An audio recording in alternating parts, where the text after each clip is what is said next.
Okay, good afternoon, should say good evening, good afternoon, everybody. It's let's see, 6:35 and the sun is high in the sky. It doesn't feel like it's 6:30 in the afternoon here.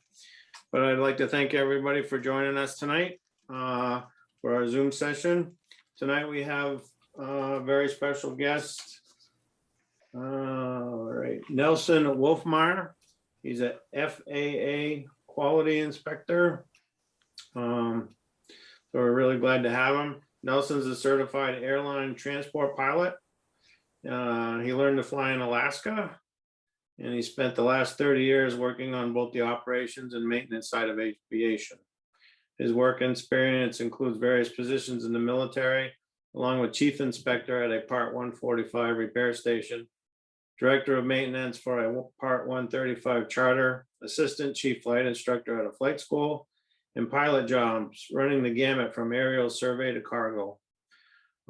So tonight, Nelson will talk about the duties and responsibilities in his current position as a general aviation operations safety inspector with the FAA, and how the new philosophy of the FAA is really here to help. So thank you, everybody, for joining, and I will turn the floor over to Nelson. Thanks, Mike. I appreciate it. All right, everyone should be able to see the big title slide in front of me. Outstanding. Thanks, Mike. All right, like Mike said, I'm really excited to talk to you. Some of you guys know me. I volunteer with the CPA already.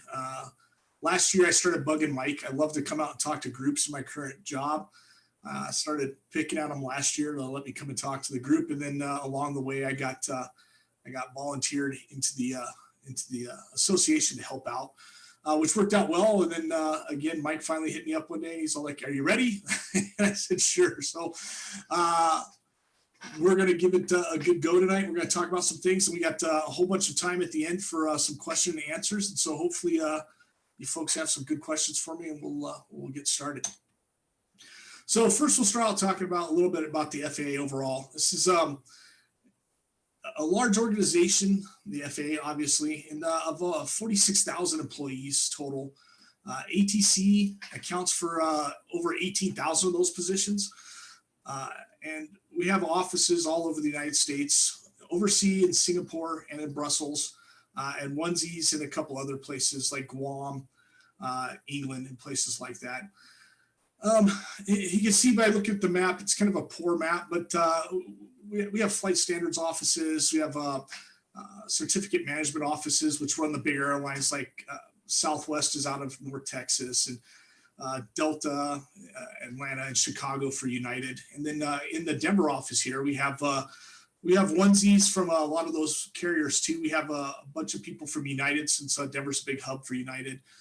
We have people for SkyWest who work downstairs, and then obviously we have some people from Frontier. And so that's like a brief overview. If you look at the area we cover, it's pretty massive for the Denver office. They kind of split us off at the Continental Divide and gave the western slope to Salt Lake City, to the FSDO there. And it used to be the theory that we couldn't get over the mountains in the wintertime, I guess. So they thought Salt Lake would be better to manage, even though they got a big, tall set of mountains themselves to cross over. But that's all right. We cover all of Wyoming and a little tiny sliver of North New Mexico, just a little tiny bit of it. But the Denver area is pretty big, and it's really, really busy, obviously, which is good and bad. And this is a quick overview of kind of what the Aviation Safety Office looks like. We're a small piece of the FAA. About 4,000 employees make up the aviation safety, and it covers all these offices in front of you. Offices, aerospace, medicine, CAMI, which I'm sure some people have talked to before, flight standard service, which is inside of where I kind of work, aircraft certification, air traffic safety oversight, which is the ATC is part of the FAA, but they live on the other branch of it. And so what we have is we have a small office that oversights those guys to make sure they're following the rules and safety procedures on their side. And they have a little office on their side that looks back at us too. So it's kind of interesting. Office of Rulemaking, those are the guys you can pin most of those rules on, and any new rules that come out of that office. AUS, which is our Unmanned Aircraft Systems Integration Office, that's a newer office. It's only been up for a couple of years now. Every once in a while, the FAA is forward-looking, and we get ahead of some problems. Like we're trying to get ahead of the space guys, the commercial space. And UAS was an exploding field that we were actually a little bit behind of, but we're trying to get in front of them also. AVP, Office of Accident Investigation and Prevention. Those are this division here. They work with the NTSB on major accidents, overseas accidents. Whenever there's a problem, the 737 crashes, the MAX crashes in Africa and in Asia, that office was part of that. Any kind of big accidents here, they'll come over. The United Airlines flight that lost the engine coming out of Denver a couple months back, they came out for that. And then the regions down at the bottom, it's kind of boring stuff, but you got to think of how much area we have to cover in the entire FAA and realize that there's only about 4,000 of us that do the job.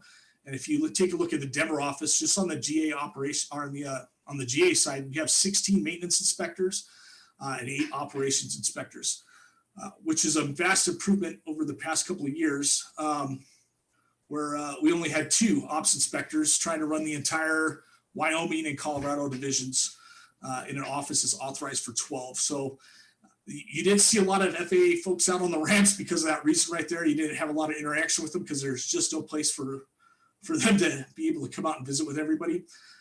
It was a unfortunate thing of the industry where it was really easy to go to the airlines and make twice as much money at the airlines flying around airplanes rather than go to the FAA and become a guy who pushes pencils and papers a lot. But it's a calling for some people, and for the most part, all good people, despite our reputation, which we'll talk about a little bit later. So let me get you rolling here. Next slide. So there's me, and it's a long time ago, because you can tell because I have a pencil instead of a iPad back in the old days. This is back when I was a private pilot flying around in Alaska, Homer Spit, going up and down the coast, the Knik Glacier, and this is the foot of the Harding ice field. So I did this. I was a really neat monkey to have around in my early days as a pilot because I'd been an A&P mechanic for about 15 years before I learned to fly. So I used to work at a little place called Russ Flying Service, and they used to throw me the set of the keys every once in a while. They said, "Hey, Nelson, Bob's broke down on the Squitna, near Squitna. Why don't you take the 182 and go out there and get him going again, take a mag with you," or something like that. So that used to be my job, to jump in the airplane and fly out to the sandbars and stuff like that and land and get people off of them. I've speed taped and duct taped several airplanes that have been attacked by bears. So it's not just those onesies that you see every once in a while on television. That stuff happens often enough that I knew how to do those field repairs pretty well out in the field. I left Alaska in 2012, not by choice. Wound up down in Utah. In Utah, I finally got serious about flying, and then finished getting the rest of my certificates, my CFIs, and became a pilot there. While I was there, I was working for a 145 repair station as a chief inspector. I was working as a director of maintenance for a 135. And then one day I just got all fed up. I had my own shop, been working on airplanes for a long time. Got up one day and decided, you know what, I'd rather be the guy that puts the giant write-up in the aircraft forms and walks away and goes to the hotel than the guy who has to stay there all night and figure out what's wrong with the airplane. So I sold my shop and moved to Colorado and started flying full-time for a living. I flew up at Rocky Mountain, flight instructed there for about 1,200, 1,500 hours. I did some survey work for some companies out of Colorado Springs, over in Oklahoma, Texas, New Mexico, Arizona. I flew charter out 135 operations up out of all the ski resort towns, Telluride, Eagle, Sun Valley, Yampa Valley, all the great places to go and visit in airplanes if you have the money to do so. But really, that's my background. I came to the FAA after a couple of years of flying at SkyWest because I didn't feel like I was making a difference when you're a CFI. You make a real great positive impact, in my opinion, on the aviation culture. And I was not doing that anymore at SkyWest. It was just sitting in the right seat, slinging gear and landing big CRJs. And it wasn't all that much fun for me anymore. So I decided, you know what, I want to make a difference again. And it so happened that the FAA was hiring, which they always are for the most part. And we meshed up really well. And I came on board. It's been over a year now, about 18 months. Really enjoy the job. And that's part of some of the stuff we're going to talk about while I'm here, about what we do, and kind of hopefully dispel some of those myths about the FAA and about how bad we all are and stuff like that. Next slide.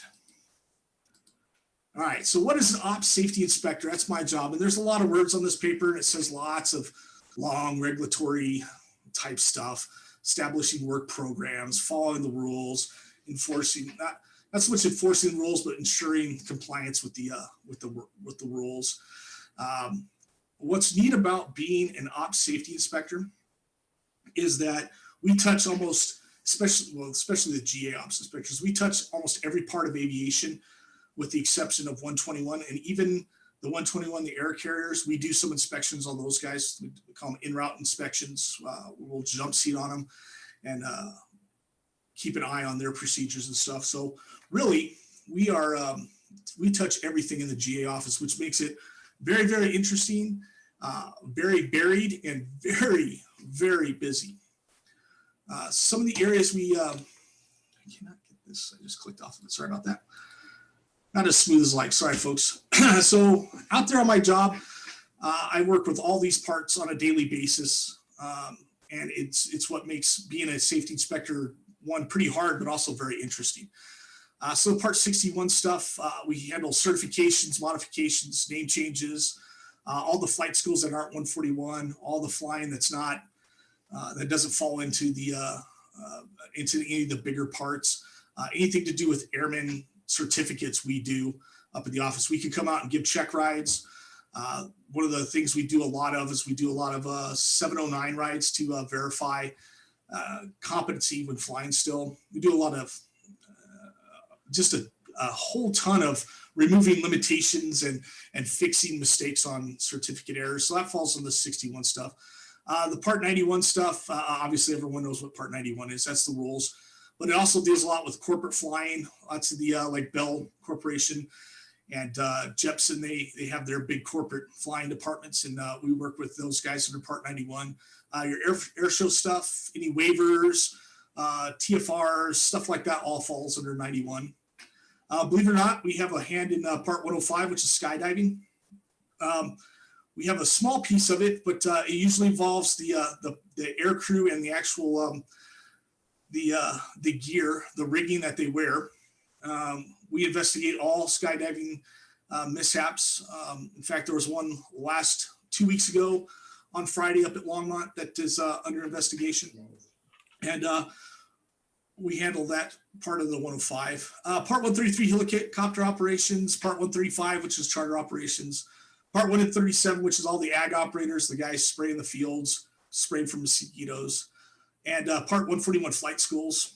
And you know, the big ones, MEI up at Metro, Western up at Metro, and those guys like that. So we work with all these parts all the time. Some parts that aren't even in there. I didn't even mention the UAS stuff, which we still do quite a bit of stuff with underneath the rules. So as you can see, it's a fun job, but it's really, really busy. And we get our fingers in all kinds of different places.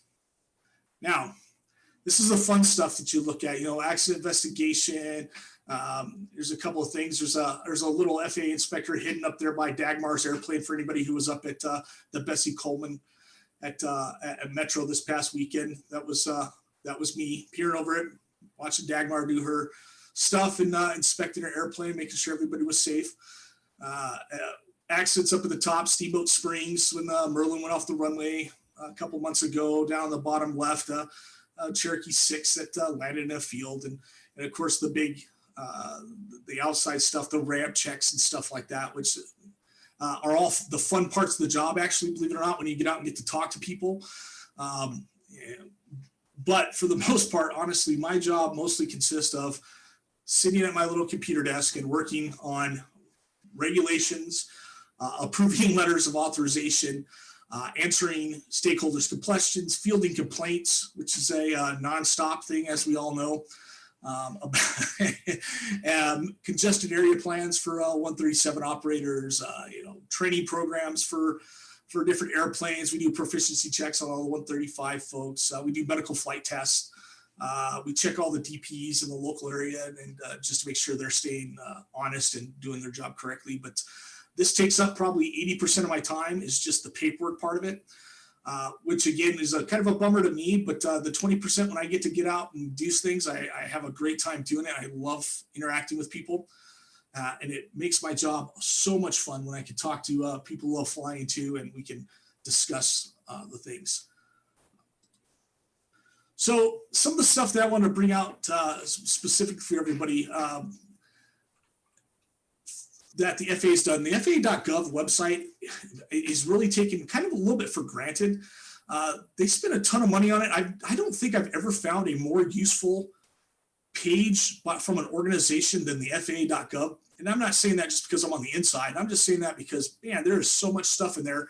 Everything you could possibly want to know is on that website somewhere, and you can search to it, navigate to it. There's no surprises, as it were, in the FAA for out for our stakeholders like y'all. There is no surprises. It's all in there somewhere. You're going to be able to find it. Tell you exactly how to do. If you wanted to make a 135 application to have a 135, it's the information's all in there. It gives you the checklist, the ACs, the guidance that we're going to use to inspect it, everything. Right inside there. And what's neat about it is you'll see it's got a little envelope with a little green plus on it. And that is to subscribe to that page. So anytime that the FAA, sorry about that, the FAA does a change to that site, it will email you and let you know, hey, the FAA.gov has changed this page. If you're a flight instructor, it's really useful for the PTS, ACS standards, because every time those change, you'll get a notification. It'll let you know about it. And so really, really good. Usually I'll take a link there to it, but it's pretty self-explanatory. You see a page with a little envelope with a green plus, click on it and sign up to get updates from that page. The FAA FAST team, let's see if this one's going to work. So sure, there's quite a few members of the FAST team. Let's see, Mike, can you see my Chrome page, or is this still the PowerPoint? Still the PowerPoint. Okay, outstanding. That's good.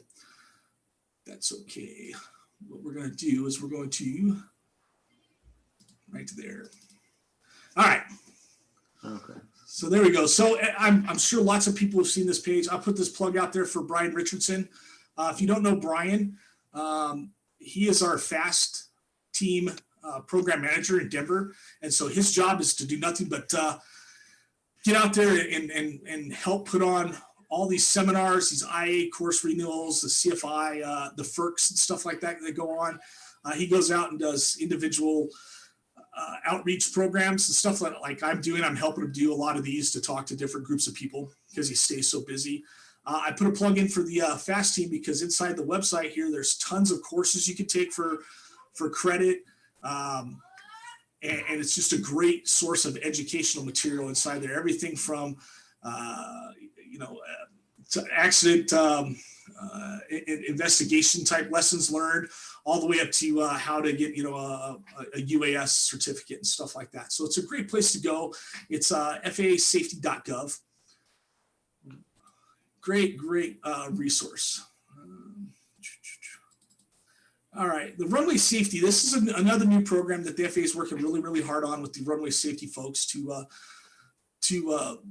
reduce a lot of the runway incursions around the states. And someday, what they're going to have is these little videos. If it comes up ever, I'm going to have these great little videos for every airport that has any kind of more aircraft movements at a certain level. And what's really neat about these is you can go anywhere. And the ones we got done are Metro and Centennial. And when we look at these, we can go to YouTube and they're going to show us, they're going to actually take you for a landing at Centennial, fly you around, taxi around across the ground. I want to mute that when it comes up. And they're going to show you all these airports and taxi around all these different places.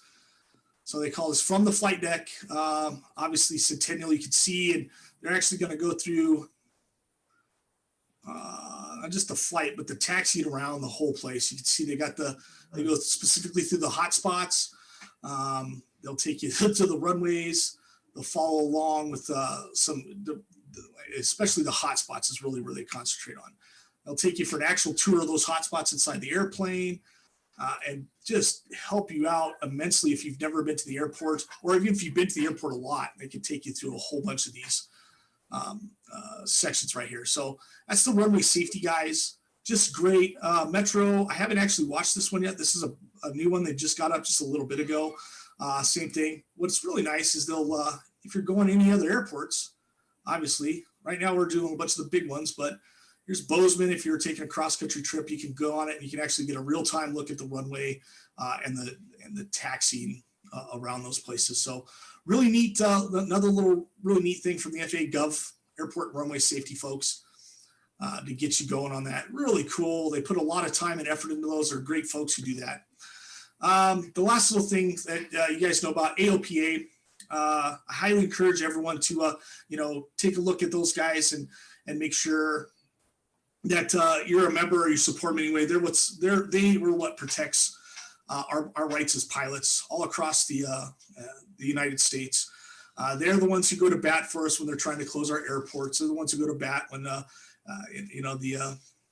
nice folks out there in the NAS who don't appreciate the noise from aircraft engines and stuff like that. They're the folks who are heading off those fights and helps us give a lot of the resources to help out.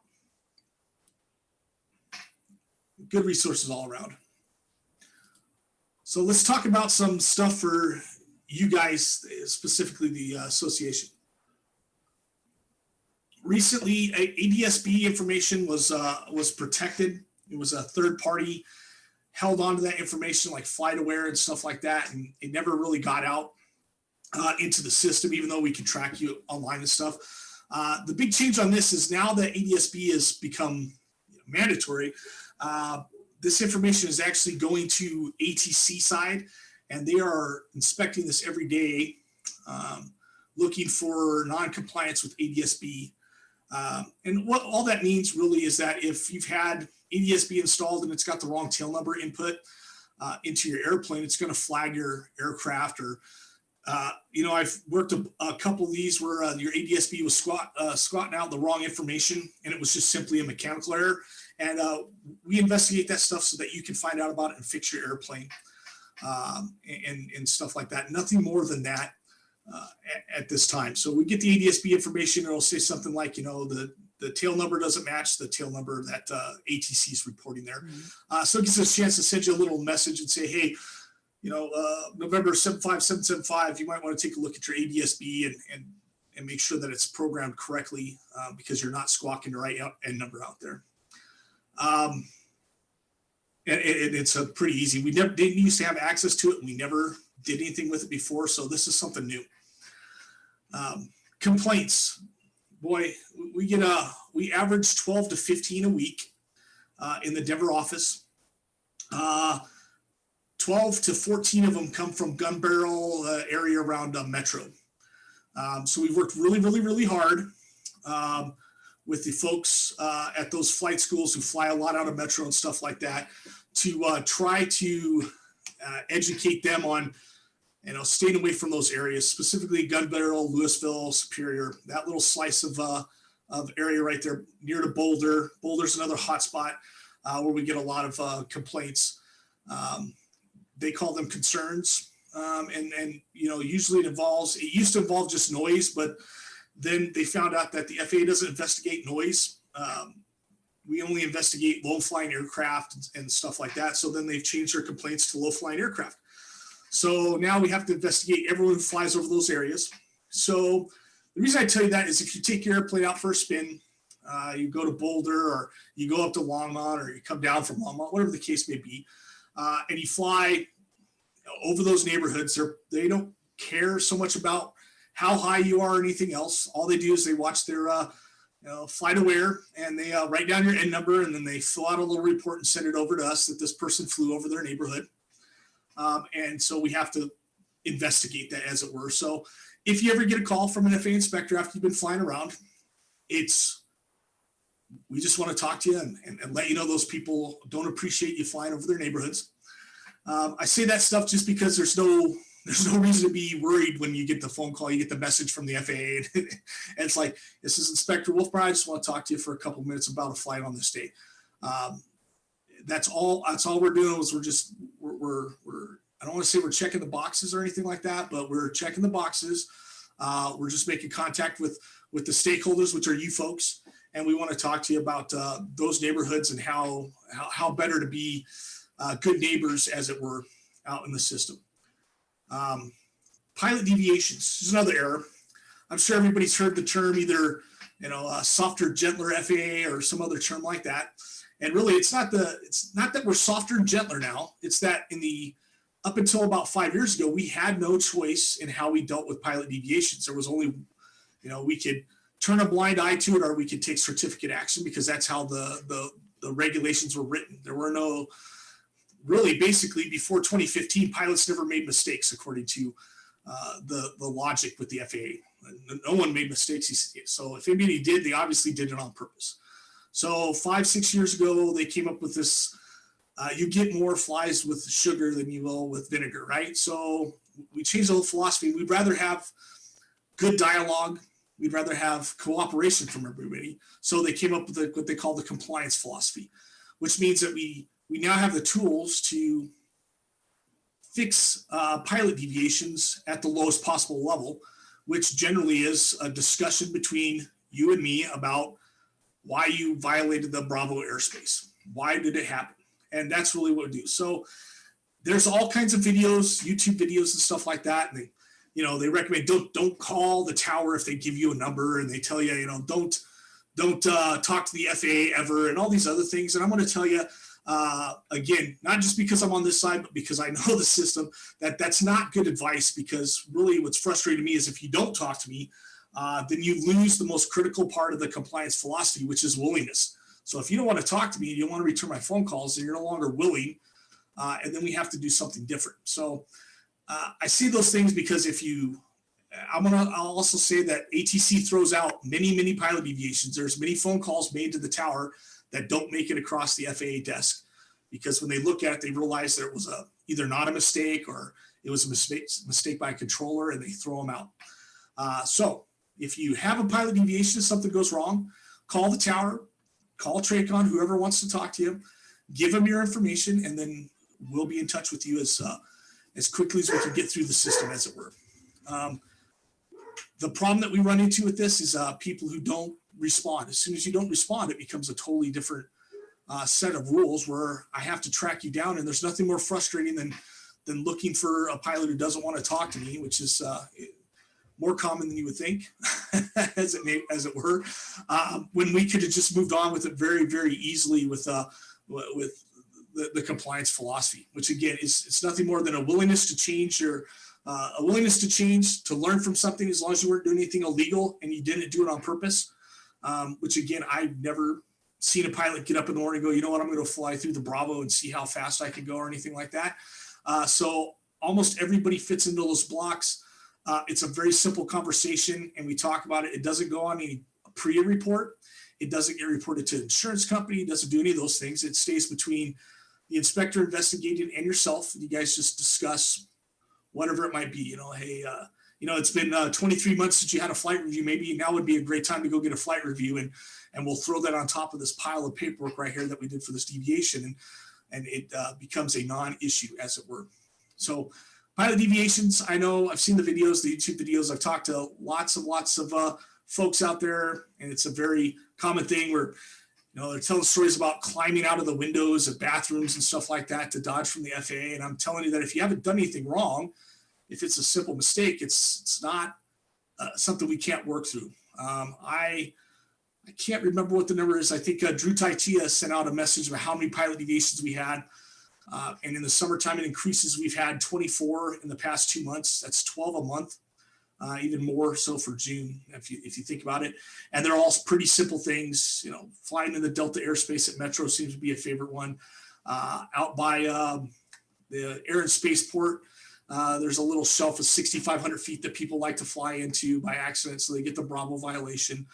At Centennial, everyone likes to go across the whole short lines for some reason. So Again, we can find stuff. I'll give you a great example of a pilot deviation that led to positive change up at Yampa Valley.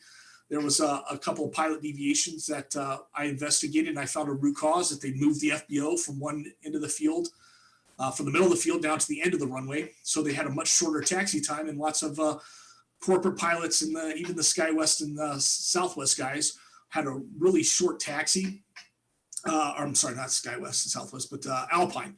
Those guys would go through the FBO there, and they were very ingrained in taxiing from the middle of the airfield and getting their clearance while they're taxiing and being able to check the CTAF on their way down and stuff. And then suddenly their taxi time was cut into like a 10th, and it led to a whole bunch of problems up there. And we're changing the wording on how ATC is giving clearances now. We're changing the AC 9166, which is deals with non-towered airports and ATC communication. There's work to change the language and the aim to make it easier to understand for people who are flying on non-towered airports. So there's a lot of positive changes that come from pilot deviations if we can find the root cause of those things and really take a good long look at it.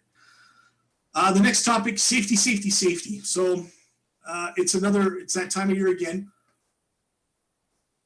where everybody starts flying pretty regular, and the weather gets warmer, and we forget about simple stuff like mixtures and density, altitude. And we get really complacent about the weather. So I take the chance, and Brian Richardson always asked me to go ahead and put the plug out there again for safety.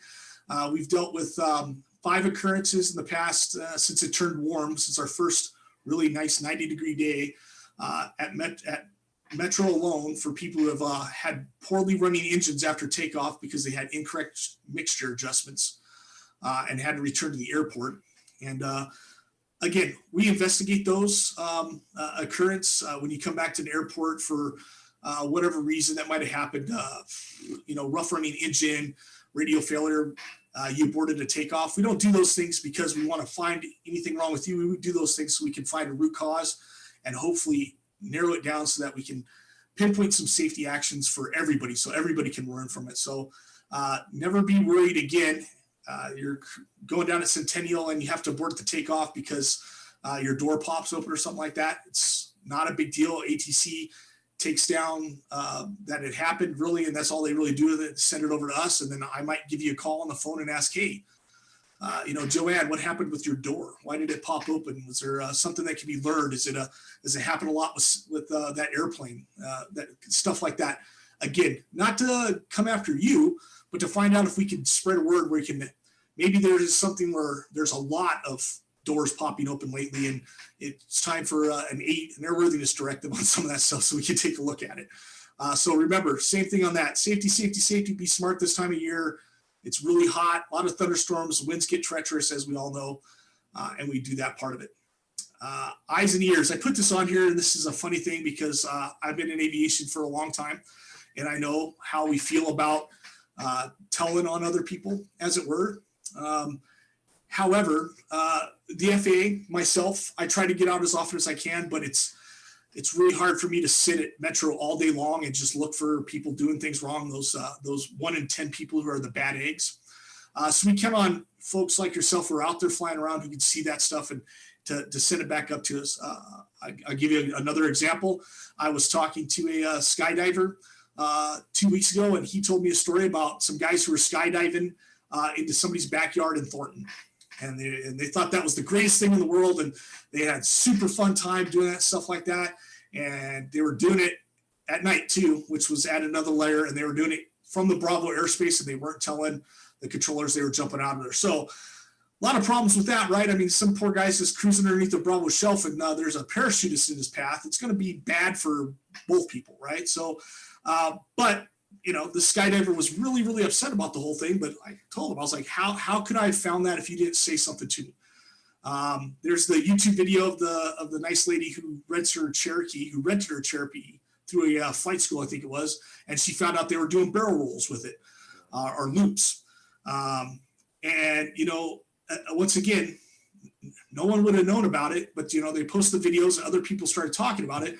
But you got to get me involved in those bad apples. That goes a little bit back to those folks flying over the Stripe Field, Boulder, and stuff like that, gun barrel. we can't be everywhere at once.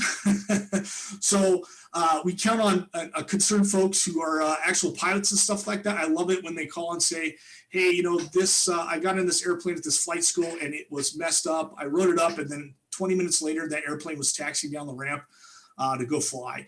So I know they didn't fix it.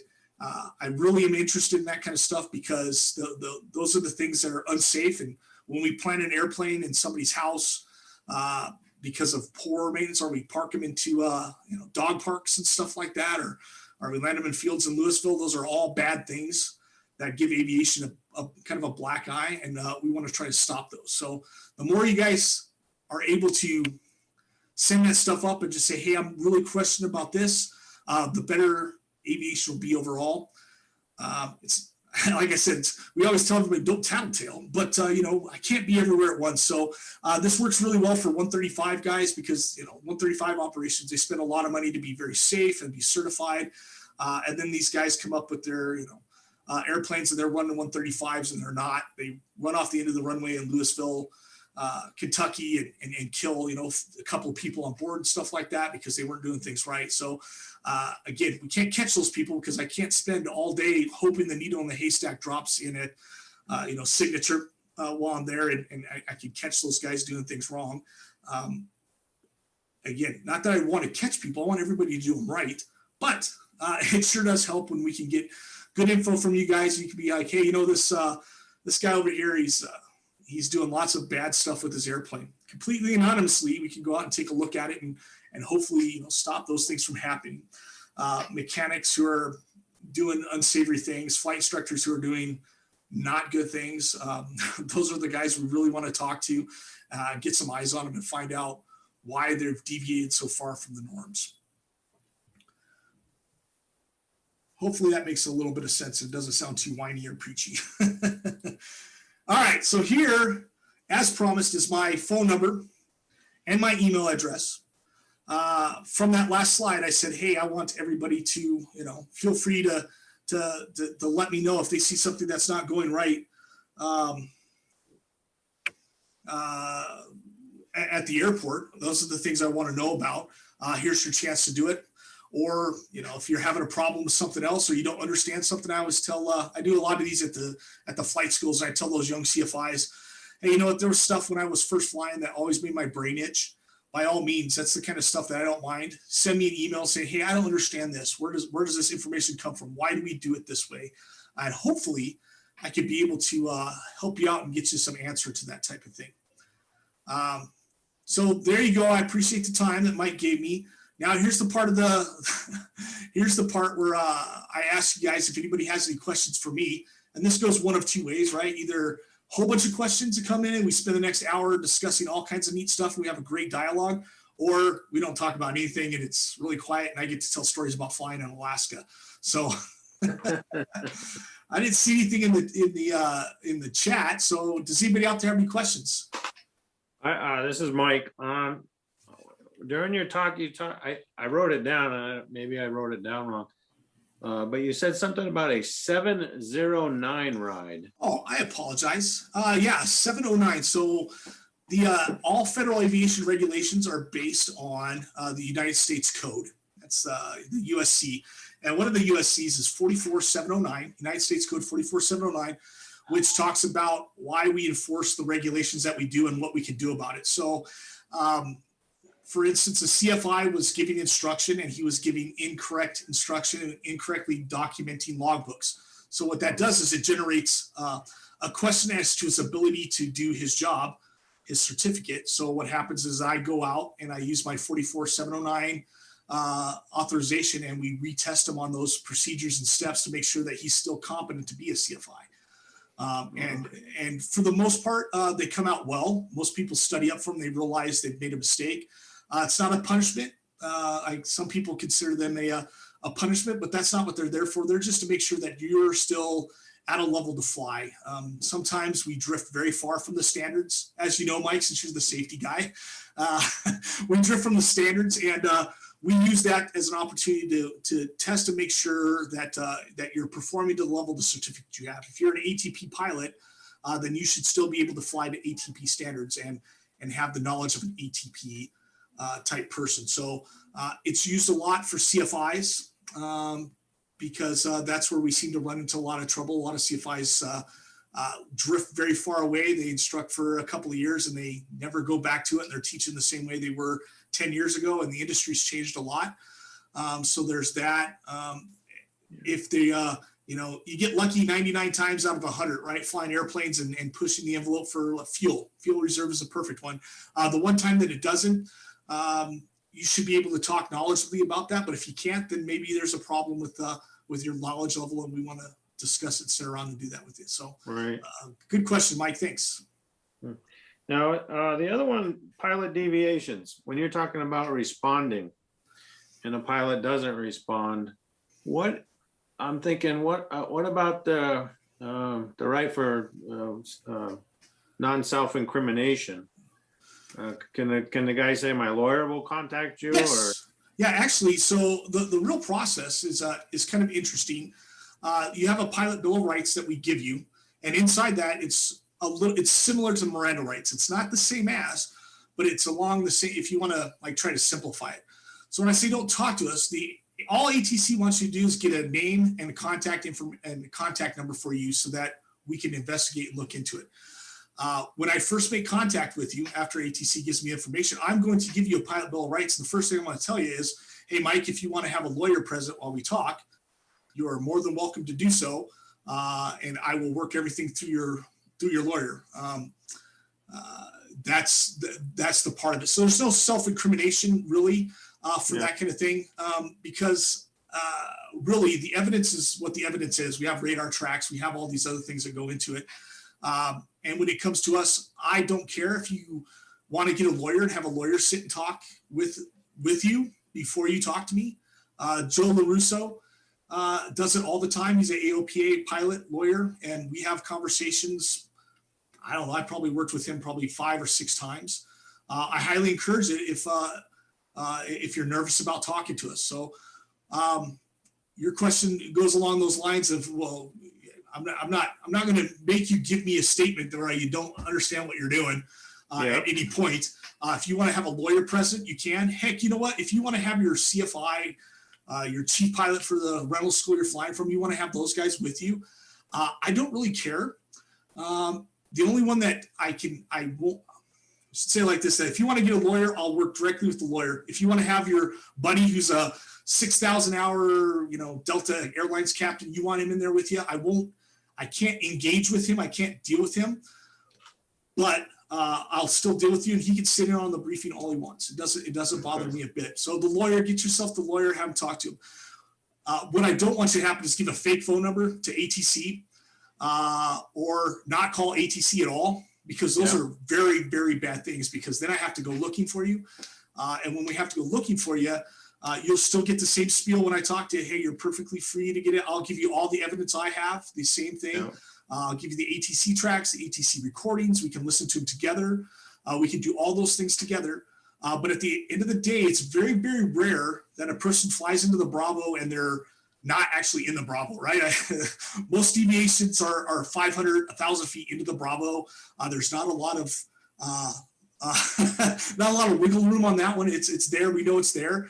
But yeah, I don't want you to, if you ever talk to the FAA inspector, they don't give you a pilot's bill of rights, then you should ask for one and read it. Oh. It's a very simple brochure that says, hey, we're not going to sell your information off. We're not going to do anything nefarious. We are going to take the least or the most efficient way to deal with the problem at hand.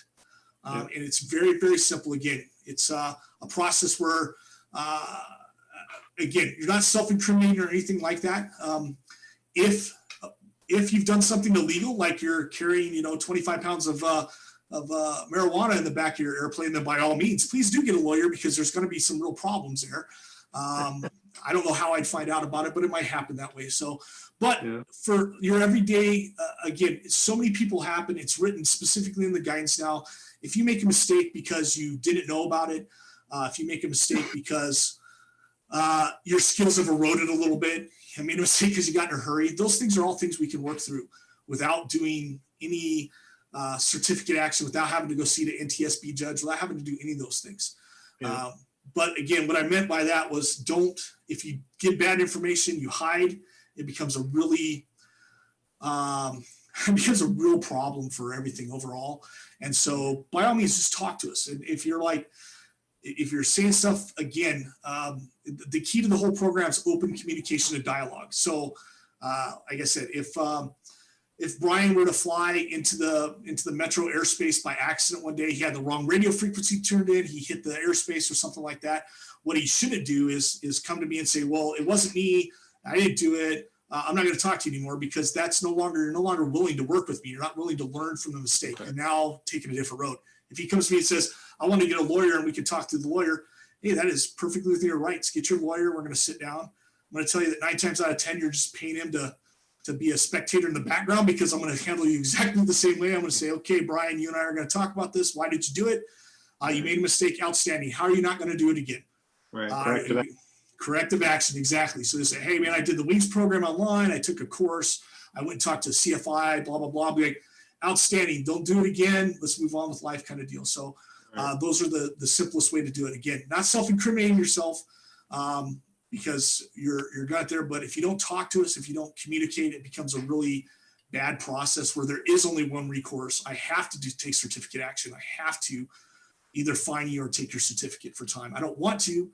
So much paperwork involved in that kind of stuff. I'd rather do the 16 pages for the pilot deviation than the hundreds of pages it takes to do certificate action. So Yeah.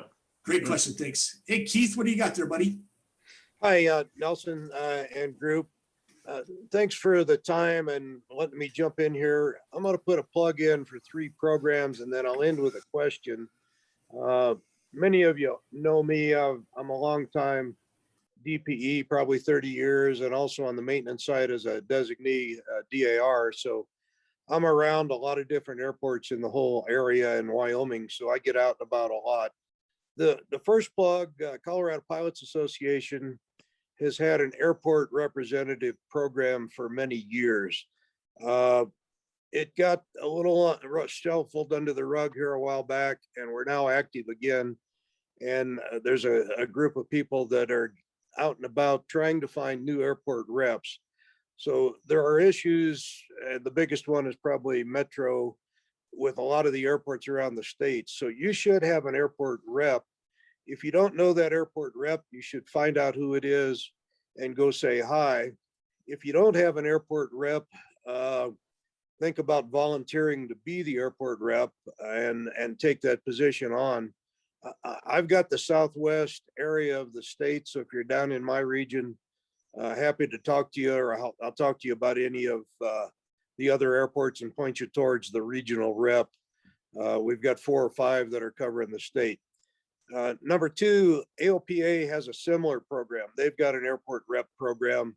So same issues. If you've got airport issues, problems that can be dealt with, so a lot of times at a local level, there should be an AOPA person around there. So many times it's the same as the CPA rep. So find out who your AOPA rep is and go say hi to them. If there isn't one, we'd love to have you on board. AOPA, I'm also the Northwest Mountain regional rep for the airport reps, if that made any sense. So I work at the national level with the reps and the rep program for a bunch of states in the Northwest Mountain area. So if you've got anything that needs to go to AOPA nationally, I'd be glad to help with that. Number 3, Nelson mentioned the FAST team program. Get involved with that. You can be a FAST team representative if you want to be and help the pilot group out or the maintenance group out. It works both ways. I'm a rep, been there for a long time. Brian and Gina have convinced me to become a little more active again, so you'll see my face around there. So again, you can help out there. So CPA's airport rep program, AOPA's airport rep program, and the FAST team program on the safety side, you can volunteer and do some good there. And the question I'm going to leave you with is, I would have hoped and thought that maybe this would have been a FAST team meeting so everybody could have got their brownie points recorded. I don't know if we can do that in arrears, but somebody could certainly check into that. And Nelson, appreciate your time. Hey, thanks, Keith. So the reason it usually isn't is I'm not a FAST team member and a FAST team program manager. So I usually don't get credit for it. Brian, who, as you know, Keith, is super busy and does a lot of stuff. And so he gets out as much as he can. I've actually asked him, and I used to harass him pretty regular about coming out and doing these kind of talks for myself, because I like to do them. But I'm going to take that back to him and see if we can count some of that for FAST team thing, and see where it takes us. So I appreciate that. Let me visit with them too, because I think any of us can set up a meeting. Anyway, it may be too late for this one, but it's certainly a good program and it's worthwhile doing. So with that, I'll give up. All right, thanks, Keith. Yeah, it's great talk there. Another great guy a great resource for that. Bill Snodgrass. He asked a question, and this is right up Keith's alley too. He said, "Is there a shortage of DPs?" The short answer is yes, and the long answer is most definitely. It is something that we're working on in the Denver office. We have a good list of candidates we'd like to bring on board. However, to make sure that we don't run into any problems like they have in some other states where there's a lot of DPs who take cash for check rides and stuff like that. We have a great group of DPs right now. And the reason it is because we're able to manage them all and we're able to take good looks at them. The Denver office only had 2 managing specialists for the past couple of years, and it's been really hard to justify bringing on 5 more DPs when we can barely manage. Well, in fact, we weren't even really managing him. As Keith could tell you, he probably hasn't had a visit from us in a little bit. We're supposed to come out and see him at least yearly at a bare minimum. Again, not because he does something wrong, but because we want to make sure everybody is getting the same kind of check ride and stuff like that. So it's in work. Really, the problem is it takes 2 years to even get an inspector close to the ability to manage DPEs and stuff like that. And really, the real answer is like 5 years before you get a good inspector in the program. But it is in work. We've already had discussions. We are hoping to hire 3 DPEs very soon. Probably, I keep saying this, I tell people this all the time, and every time I say it, we back it up another 3 months, but hopefully the next 3 months, we'll have them talked about. One of the biggest issues we've had, besides only having 2 inspectors, is that none of our inspectors are qualified to fly, except for 2 guys, because the program's been shut down for our currency and stuff like that. So I can't go out and give Keith his required check rides that he needs for his DP stuff because I can't go out and fly. So therefore I can't hire a DP because I can't go out and give them the check ride they need, observe their check ride, as it were, to do that kind of thing. So all those programs in work. We're finally getting inspectors down to Texas where we do our currency. And we are getting to that point where hopefully we would like to get it back down to the 2 weeks for waiting for a check ride for those folks who are getting check rides. Right now, last I heard, it's really far. I don't know how far Keith is booked out, but I'm sure it's probably 60 days.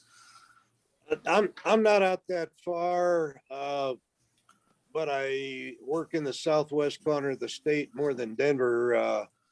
So if anybody wants to come to Pagosa Springs, I can do you this week or next week.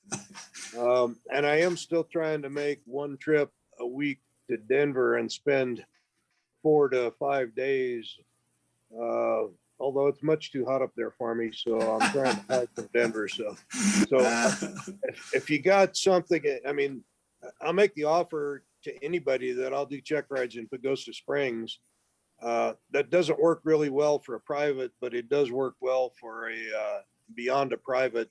If you want to come spend the day in the hills and come to Pagosa Springs, I'll buy you lunch and give you a check ride. There you go. You can't get a better offer than that from anybody. I almost promise you that. And it's a nice airport.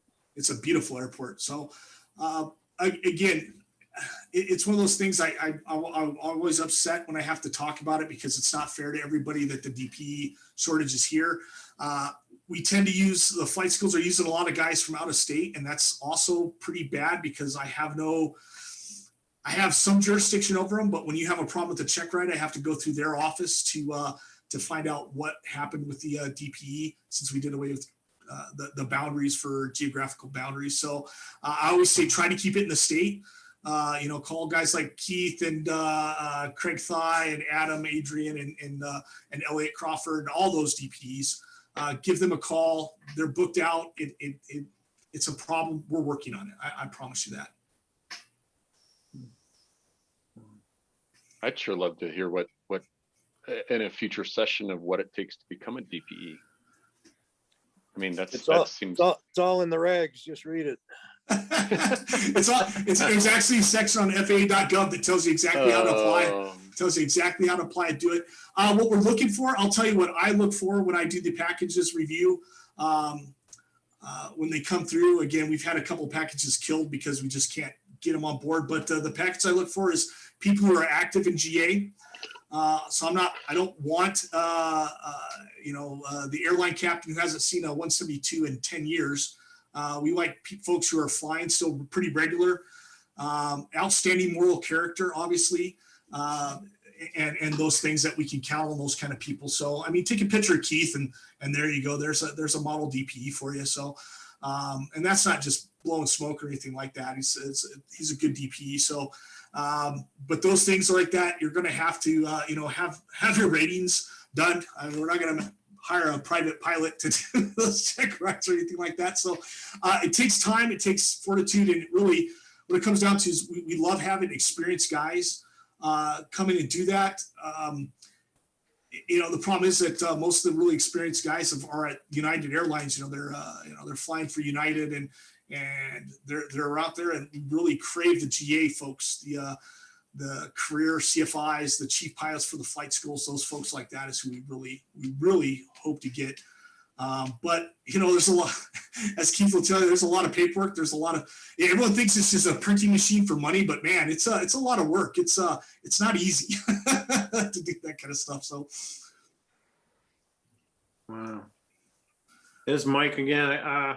When you were talking about the hot days that were coming up and people were having problems with mixture on takeoff and had to return to the airport, I don't want to assume anything, but were they from out of state? No, they were not. So out of the ones, so there was a lot of them, but I've worked 5 personally in the past couple of weeks. Out of the 5, 3 of them were with student pilots. They were brand new CFIs within their first 50 hours. So that's one's. The other one of them was a pilot. He hadn't flown in a long time. He was kind of new to the state. He'd moved up here last fall, and obviously he didn't have a lot of problem with DA in the over the winter.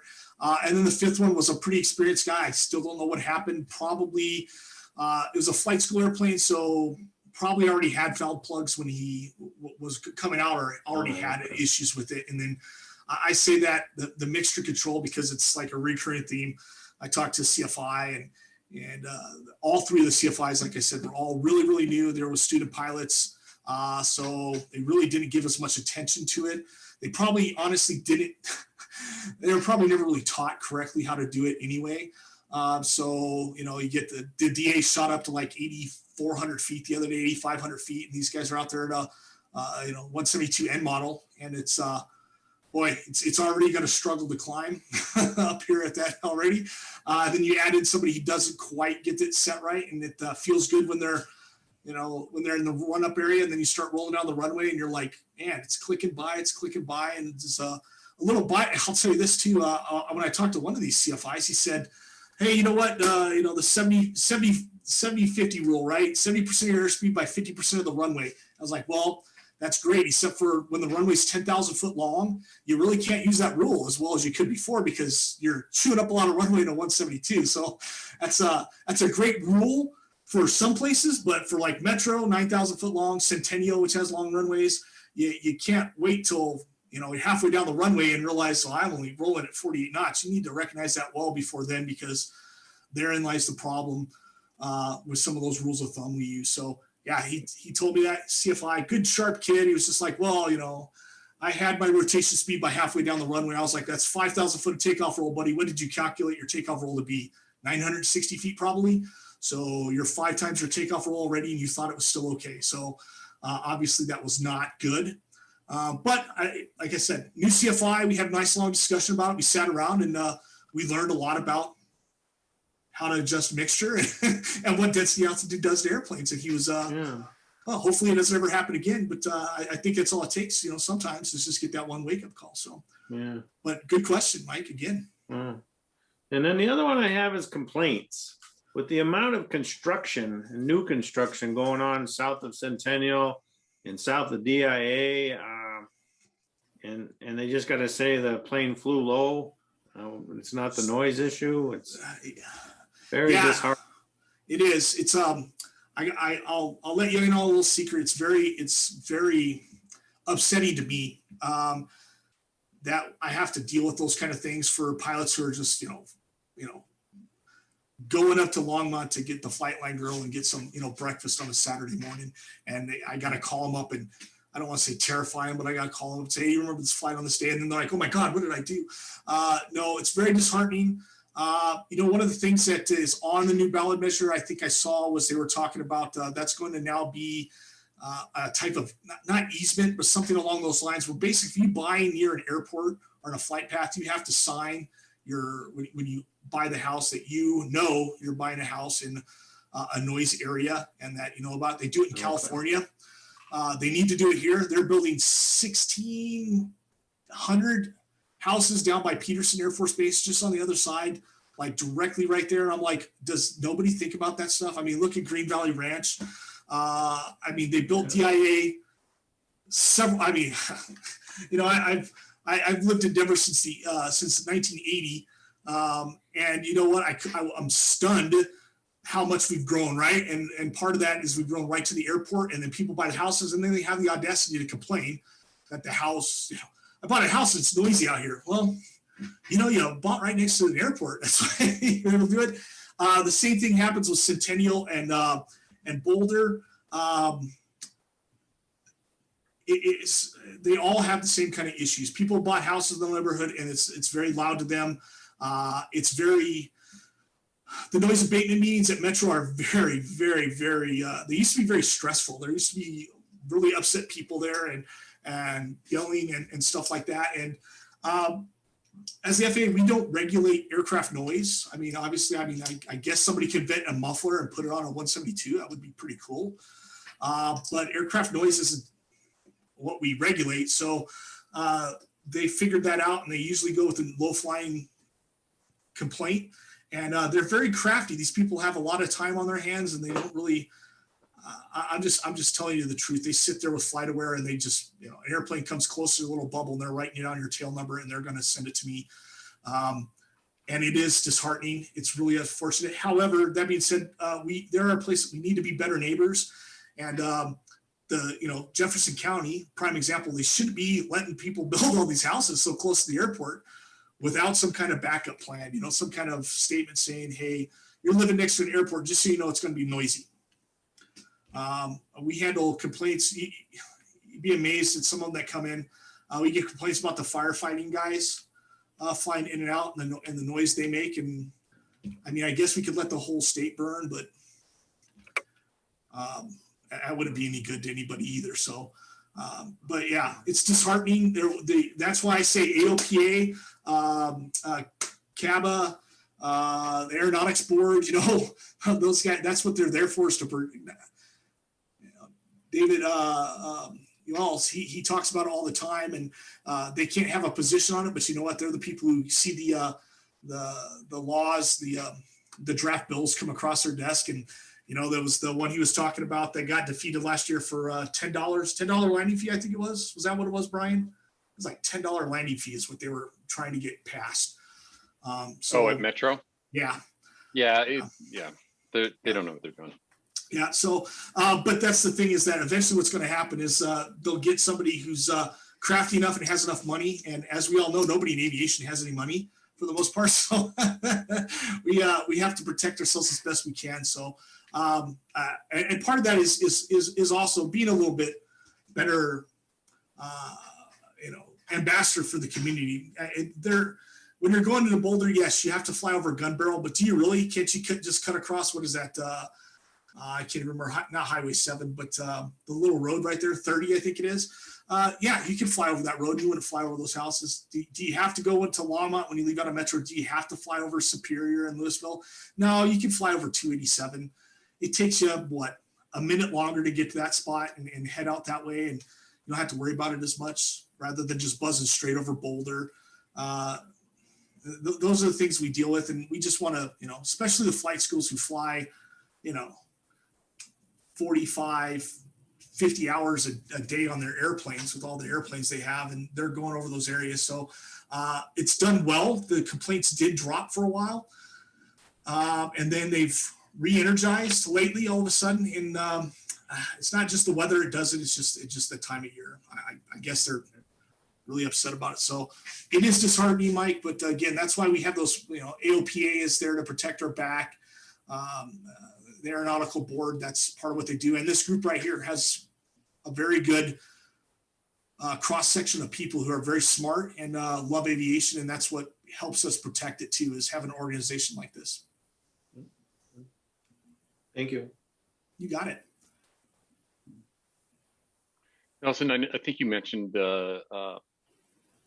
kind of in a roundabout way, the Just Plain Silly videos that he, we had Brian Turner on a few sessions ago. Did you ever happen to see the video that he did early on about his first visit to the FSDO? You know what? I don't think so. It's really, really good because it echoes everything you talked about. Because when he got the, hey, we need you to come in and talk to us about this whole, you're holding out for flight instruction and you're a private pilot. We need you to come in.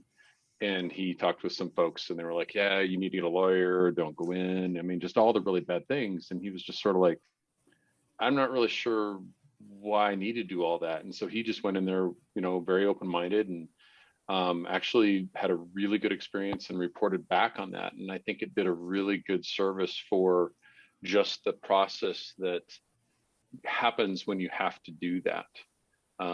It's an older video, so if you go out to his channel, I mean, it's worth watching. I'll take a look. I see that all the time, and again, it's not just because I'm on this side, but we really want to learn from each other as best we can, and the only way you can do that is by not crushing people and getting people out of the skies. I don't want to take your certificate for 30 days. That's counterproductive. And that's a little holdover of the stories you've heard. Everyone's heard a story about the FAA guy who walked up to the ramp and took the guy's certificates and shredded them on the spot. And it's not real. I mean, it's hearsay or whatever you want to call it. Those things don't happen. And you'll see stuff even now. They'll be like the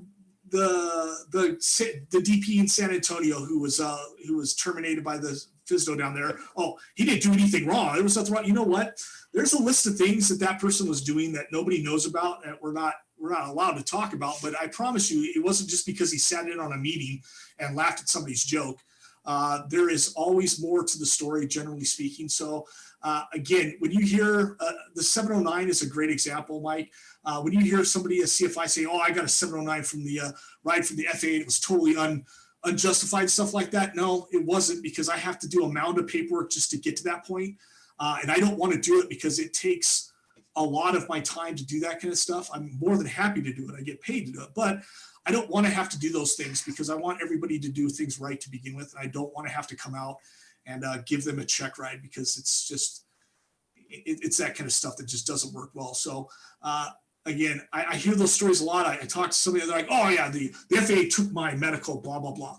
So, well, why did they take your medical? Well, I was on this super experimental drug that it could possibly make me tired and stuff like that. And so you don't think that's something important that we should have checked out all the way before you get in an airplane and fall asleep or something like that? I think it is, but again, there's lots of stories like that. I reported my mental health problems and now I can't fly anymore.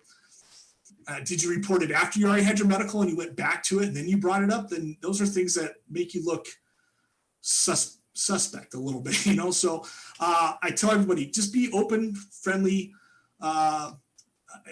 You don't have to laugh at my jokes if you don't want to when I talk to you, but it helps if you laugh at my jokes and make me feel important. But I just want to hear the truth, and we can work our way through almost anything. And I don't I really truly believe that no pilot gets up in the morning and goes, I'm going to cross the whole short line at Centennial and do those things on purpose. So that makes the whole day easier to understand. And I like to think, because I've flown a lot and done a lot of different jobs, and I've been on the other side as a mechanic, A&P IA for a long time, I get the challenges that come into all this stuff. However, there's a great couple of books by a guy named Tony Kearns, who talks about flight discipline and airmanship and stuff like that. And he asks the questions like, why don't we still use checklists? You got 5,000 hours in the airplane. It's the same one you've done every time, but that's how accident reports start out. The pilot did not refer to his checklist or something like that. So those are things that we can always do better overall. Do you deal much with the NASA reports? Not a whole lot. NASA was a really great program back, and it still is a great program to get information across the board.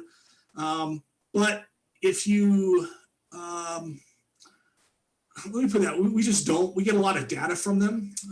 Okay. It used to be like, oh, I can get out of jail if I do a NASA report after an incident or something like that. But if you violate the Bravo airspace and you fill out a NASA report, that doesn't get you out of talking to me. That just helps me pull data so I can make sure that other people aren't like, that little chunk of airspace I keep bringing up down by Colorado Air and Spaceport. It's 6,500 feet for like 4 square miles, right in the southwest corner of the airspace. And people get into it all the time because, the Colorado Aerospace, I think it's 7,000 feet. There's a 500 feet of Bravo airspace that people just clip all the time. It's there. So it's something that, I keep putting up. We've added a hotspot down at Centennial for the same thing because there was a spot where people kept doing it. We've clarified language on that spot, that hotspot at Centennial a little bit. We've had them rewrite it. We talked about the non-tower airport stuff. There's ways we can do it. So if you send a NASA report, it's stuff like that. We want that stuff because it helps build our case to make it safer. I truly believe that all 8 inspectors in Denver, ops inspectors, have one thing in mind, and it's safety. So if it's not safe, that's what we want to know about. I don't want to, again, there was like this crazy rumor. One guy told me one time that, the only reason you're doing this and doing an enforcement action against me is because you want to get promoted. I was like, I cannot believe that's what you think it takes to get promoted in the FAA is the 2 enforcement actions. Right.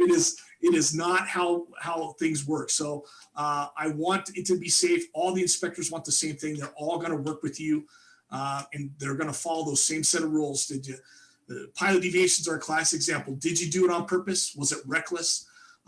Did you learn from the experience? Are you willing to change your behavior? Or did you do anything illegal? And like I said, the legal one's always in there because if you're carrying, a whole bunch of drugs in the backseat, I mean, there's nothing. That's something totally different. We've gone criminal now. We're not talking about nicking a violation for airspace. So yeah, stuff like that. Okay. I've only had to fill it out once, so I'm okay. Yeah, no, it's a good program. Again, it helps to get in there. Same with ASAP, right? A lot of the operators, 135, 121, they have ASAP programs. That's what we use them for, is learning tools. You can tell us I made a mistake. ATC doesn't violate you, doesn't do the paperwork. I mean, technically, ATC doesn't violate anybody. All they do is take down your information. If you break the Bravo airspace, they have no say if it's a deviation or not. It comes to my desk and I decide if it's a deviation. But ASAP, it works great because then these pilots fill this stuff out. And they say, hey, I did this on this day and this is what happened. And then we take all the information and go, okay, why did we do this? We had 3 deviations on this arrival. Are we teaching it correctly in the schoolhouse for, like, say, SkyWest or something like that? And we can work it down those routes. NASA is supposed to work the same way. It's supposed to be completely third party where, there's no influence from the FAA. They just hand us the report and it says this happened. But again, you can't, if you fill out a NASA after you've already violated the Bravo airspace, it's, and you have to make the phone call. I'm still going to talk to you just because it's better information coming directly from your mouth. Right. So what'd you do to have to fill out a NASA, Brian, if you don't mind me asking? When I was working on my commercial rating, there was a spot up west of Fort Collins that was really good for turns around a point, or I'm sorry, lazy eights. And I was up there practicing months before the aerospace went into the Delta. And So I didn't even look at the map when I went up there because I'm like, well, this is far enough west that it's not that big of a deal. And so I was like, the edge of the Delta is right at that road. And of course, every time I crossed over the road in the Lazy Eights, I'm in the Delta. And I didn't even notice it until I was getting ready to head back to Metro. And I looked down at the breadcrumbs on my ForeFlight and was like, I've been in and out of that thing like 20 times. Yeah. And it was like, man, I am so busted. So I was actually surprised because I kind of expected to get back to Metro and say, hey, we got a number we need you to call. And Tower didn't say anything, but I'm like, yeah, I'm still gonna go fill it out. So Well, and in theory, you filled it out because then we could pass that on and we could give that information to Northern Colorado Regional and say, hey, we've lacked in educating local pilots enough about this area. So. And the thing is I was completely aware that the airspace was now live. So it wasn't a lack of education from the sense of awareness that it was there. It was just, oh, it comes out this far. Yeah, yeah, but that's what the program's really there for, is that we can, even though you didn't get caught per se, it's good that we can know it. We can go, okay, we have 3 NASA reports that say on the west side they did this, so let's go to FNL's IMC meeting and go talk to those folks and let them know again. Hey, remember, again, you know about it, but it happens. It honestly happens, and yeah, I mean, at the end of the day, I know that the guys up there running the remote tower are, they're working hard to make it work. And I've gone in there at least, once or twice where, the guy looking at the chart was like, this is a class, or it's an echo airspace. And so they just come barreling in there and the tower's like, so you need to leave. So those are, we hope to use those. I mean, obviously, FNL is a test bed. There's a couple other places that use them. Cedar City in Utah uses a temporary tower. What we really want to do is the busy non-towered airports that have a huge safety risk. We want to try to get some of them into those places because it's to improve safety, period. Are they a little confusing? Yeah, they can be. When it's this time, what kind of rules? Is it Class E? Is it Class D? Is it Class G?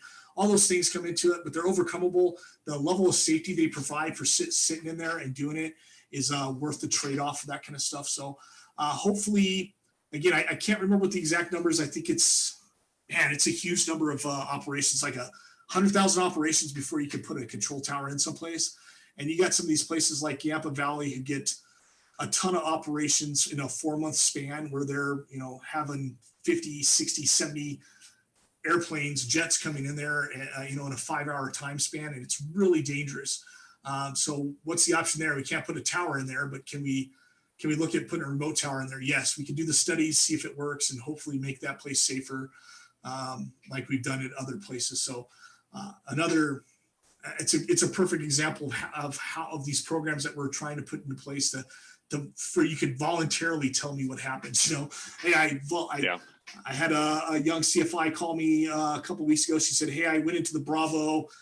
This is what happened. I go, well, did they make you call? And they're like, no, nobody made me call. I was like, all right, so no problem at all. And then we talked about it. And we did the same thing as any other one. And we discussed it. We said, okay, why do we go in the Bravo? And it's the same root cause. The only difference was ATC didn't make her call a number, but it helps because she was in another area where there's a lot of pilot deviations in that Bravo, and it adds another quiver, another arrow in the quiver, as it were, to let those people know. And we can, I guess what Brian Richardson does a great job of is he gets all the information, and he focuses it out there, and they go out and do their briefings and their talks about that kind of stuff. And that's what the FAST team is supposed to do. Guys like Keith and stuff like that. Hey, Keith, I need you to go to this airport and have a little talk with these folks about this. And that's the way the program's supposed to work. So, well, and the remote towers are definitely the future. I could easily see getting into a scenario where, much like what you were saying, where you've got an airspace that's not very active most of the time, and you could have just a whole building full of ATC and find out, okay, well, we've got a heavier load down this area, so we're just going to shift a whole bunch of controllers from one room to another room and just run a different route. Yeah, it's all technology, and that's one thing that while some parts of the FAA are really embracing technology, other parts we're leery of technology. So there's a lot of things to work through still. I think FNL uses like a remote feed from the Tracon up to them, so it's not live. So there's a certain amount of lag, and then there's the worry: what happens if it lags and it's 4 minutes really behind? It's really lagged, yeah. So you can't get all those little parts of it. So there's technology work through, and that's why we do it. But again, stakeholders like yourself are the reason why we got that up there at FNL. There's enough people who stood up and say, hey, we have serious issues at this airport. We need to worry about it. And so that makes everybody get together and work up to it. So like I said, Keith beat that up really well about airport reps. That's great. Bill Marvel's on here. He does a fantastic job of traveling the whole state looking for people like that. And he can tell you all the effort that goes into that. And it's not wasted. It takes time. The FAA is a government agency. It takes a little bit. So I'm working on the back end trying to improve the website so the information is a lot easier to find. It's just the time is the problem. Sure, nobody has the time. We're all we're mostly all volunteers, So I would love to do all kinds of neat stuff, but it takes how long. Your wife did the newsletter for a long time. You know how long it takes to put that together. I barely have time to do that most months. So, but I love a full-time position to do those kind of things for the association, but we can't do that. That's what we're locked into. So we volunteer. We do the best we can because we love aviation. So. Yep. Outstanding. Any other questions? This is your chance. You're looking at the FAA right here. Any kind of weird question you want. So do you work on bribes well? Do I work on bribes well? Yeah. I mean, is there a number that we can work with? Or, No. I have to tell you, it doesn't work on me. The bribes and stuff like that, because they pay me so much money. So, no, but it's a pretty rampant thing. I'm teasing, of course. I know, but it's pretty funny how many. And Keith again can tell you how many check rides we have to redo because they're taking money. I think there was 250 check rides we had to redo for a guy who was taking money out of, I think it was Arizona, and it trickled down not just to his guys he did, but he also had trained CFIs, and those CFIs had trained other people. So this becomes a big thing. And were those people fine? I'm sure they were. However, you can't just brush stuff like that away. You got to make a point to say these are the rules we need to follow. DPs have a huge responsibility. They are our representatives for doing those check rides and stuff like that. So when they finally got that out to us and we found out about it, it was a big deal. I mean, we went out and did a whole bunch of check rides. Again, not because I needed the extra work, but because it was the right thing to do, because somebody took, an extra $500 to pass somebody on a check ride. I know, staggering, right, Mike? I mean, you shake your head, you're all like, well, why would you think that? But it happens a lot. It's happened a lot over time. So it's one of those things. That's why I call anywhere from 5 to 10 students a year who've gotten check rides from DPEs. And I just talk to them and I just ask them little simple questions like that. And, how was the check ride fair? How was it like? Hey, did you give the guy any extra money so he didn't, did he pass or anything like that? Hey, you'd be surprised how many people are very loose with their lips about stuff like that. So. Oh my God. And I mean, my experience with DPs is that they've all been very upstanding and straightforward individuals. I've done with Drew and Craig over the last several years, and Craig shifts gears pretty quick. I mean, he's pretty friendly and easygoing guy, but boy, and let me tell you, you start the check ride, it's business, right? Oh yeah, 100%. He's a wild one like that. I know Craig well. I've done a lot of observations on him. Same thing. He cracks me up. He kills me. But as soon as the money changes hand is when it changes right there. Right. As soon as he gets paid, it's suddenly we're a check ride. And so he's very good. Yeah, those. I'd like to think that there is. I don't think there's a single DPE in Denver right now who's truly a problem at all. And so those guys are all good folks. I would be surprised if anyone ever reported something different back to me. But again, we get a lot of out-of-state folks who come in and do check rides, and they're not as sticklers as we like. And so again, some of these guys get reputations, and that's one thing, but hopefully we can stop that kind of stuff. So again, that's that feedback to us, right? If a DP comes in and does something crazy, yeah, by all means, come tell me about it. Even though it was your check ride, you're still, that's not your fault that they did something wrong, but the DP needs to be corrected, counseled, as it were. So, Sure. Nelson, would you be able to put your contact information back up, copy something down there? you betcha, Joanne. Just a second. Let me pull it. I think I accidentally closed it all the way out when I stopped screen sharing, so it kind of crashed. I will do this like this. Bingo. Here we go. And screen share up. We'll screen share on this guy right here. All right. There's the stuff right there. Thank you. You got it. And again, I'll stress it again. I can't answer every phone call that comes in, and I can't respond to every email that comes in right away. It sometimes takes me a day or two to get back. But if you have a concern or a question, I always try to get back as quick as I can. But again, if you can see how big my work pile is of stuff to do, it never gets smaller for some reason. I don't know. It doesn't matter how hard I work. I have two 44-709s that are sitting on my desk. I got a medical flight test. I got 2 air show waivers that I'm working. I have 4 LOAs for a Part 91 operator, and a couple other little things. And I'm not saying that to make anybody feel sorry for me. I'm just saying that we all stay busy. It's a never-ending world of work passing through. So, Good problem to have. it is. It keeps me employed. And I'm pretty sure they don't pay you enough. I agree 100%. They definitely don't pay me enough. But again, the reward is it's a surprisingly rewarding job when you do it right. Like I said, Brian lets me go out and do these, and I love these little talks. I've been to most of the flight schools in the Front Range, and I just have a blast with them. It's so much fun to do. All right. Well, if nobody has any more questions, Nelson, thank you very much for your presentation and answering all our crazy questions. We really appreciate it.